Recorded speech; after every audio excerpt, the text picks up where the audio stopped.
When we look at life, in this life, each one of us, I believe, strive to do the right things. A lot of our focus and our energy in life, if it is work that you do, if it's in our personal lives, if it is in our spiritual journey, many of us make lots of effort to do the right things, to take the right steps, to push the right buttons. What the Kabbalists explain is if what I can see as what possible for me in life is lacking or is limited, the outcome will have to be limited. Breaking out of the limitations, breaking out of the box, doesn't start in the way we do things. It starts in the way that we perceive things. Getting out of the box, the key for that will be expansion, expanding the way we think about what is possible for us. When we look at life, when we look at our process from our own eyes, from within the box, we look at life from within our own box, there is a concept the Kabbalists speak about in the teachings of the Tree of Life, the 10 Luminous Emanation, and a specific Kabbalist, Rav Ashlag, the founder of the Kabbalah Center, that explains the idea that we are all blind to what we cannot comprehend. We are all blind to what we cannot understand. We are all blind when we are convinced that we know. So there is a story, I actually heard it 2 weeks ago, and this story is about Papua New Guinea. Anyone visited in Papua New Guinea? Yes? No? Maybe there's something to do this month? Okay, no, this is not the idea. So the story about Papua New Guinea. So around 20 years ago, there was a tribe in Papua New Guinea that was newly discovered.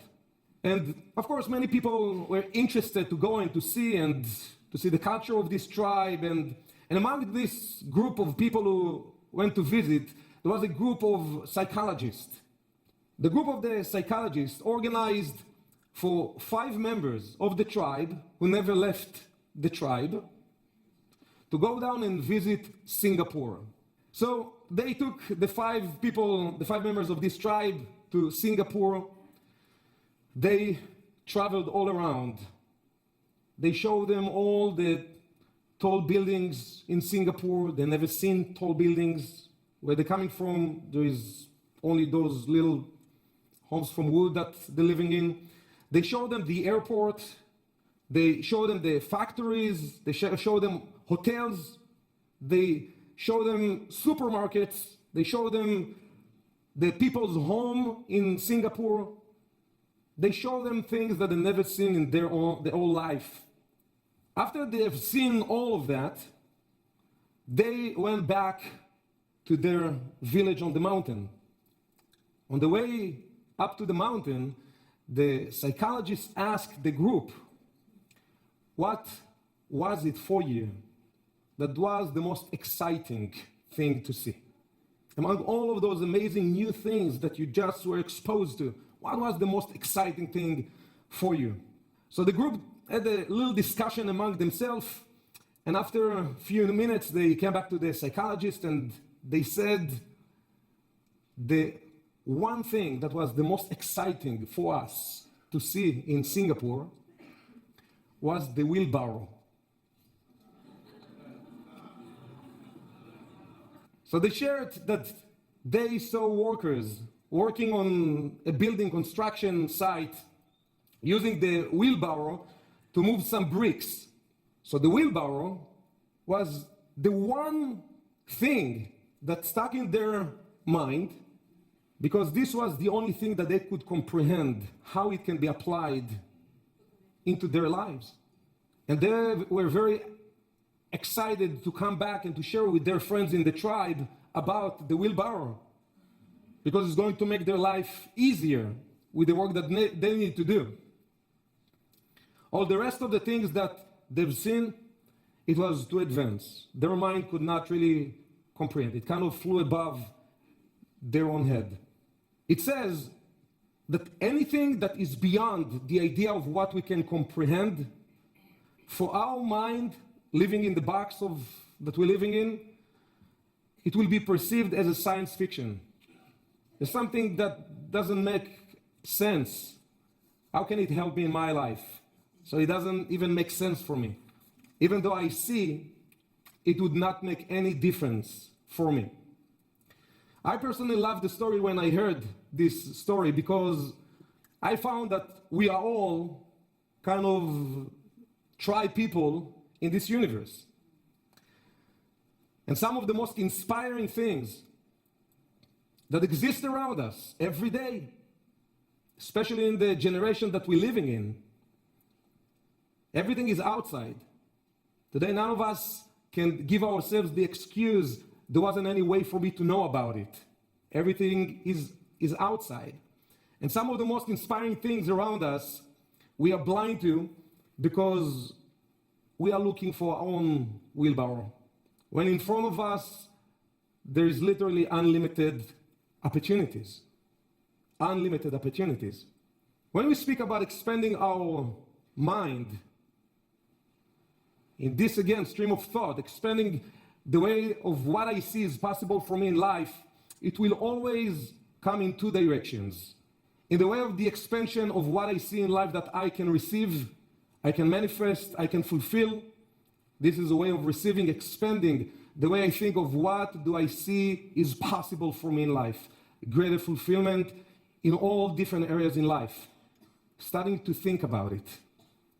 But the second way of expanding our mind to see what is truly possible for us in life, as many of you have learned in many different sessions, in a spiritual level we understand that the journey of the soul, in order to fulfill our essence, the soul desire, it will never be just by receiving, even if I will expand my mind beyond what I think is possible for me, and I will start to take even actions to fulfill my life with things that are beyond what I normally would do. But the fulfillment of our soul comes in two directions. One will be what I'm opening myself to receive in this life. And the second is what I'm opening myself to give in this life. Out of the box, in the second level that we want to awaken tonight, is the idea that each one of us can be involved in making a greater difference. It can be for one individual in our life, it can be for a group of people, it can be for our community, it can be for the world. So I want you to think for a second, if you would put your mind, again, just for a few minutes, allowing yourself to think out of the box, thinking bigger than what normally I allow myself to think. What will be one thing for you that you can see that is possible for you to do that will affect change in the life of another individual? The first one will be regarding the receiving and manifesting energy out of the box. But the second part will be out of the box in a way that I do something that will affect change in the life of another human being. Your ability to affect change, and I hope that this is clear for each one of us who is sitting in this room, our ability to make a difference in a positive way is much greater than anything that I'm doing so far in my life. Is that clear? Do you believe that you have greater ability? It doesn't mean that what I do, it is not enough. It doesn't mean I need to feel bad with myself. We talk about expansion. We talk about getting out of my box. Expanding what we think is possible for us in two ways, in two directions. First, as receivers in this universe, make sure that you don't focus on the wheelbarrow. The second, as givers in this life, striving to find ways to help, to assist, to be there for others in a way that for me, for us, it will be out of the box. It will not be the usual way that I do things for others. We all heard many times the idea of the mirror. that the universe is a mirror of our own self, of our own consciousness and actions, right? How many of you have heard about it before? And this is the bottom line. When we are going out of our own box, the universe will go out of its own box for us.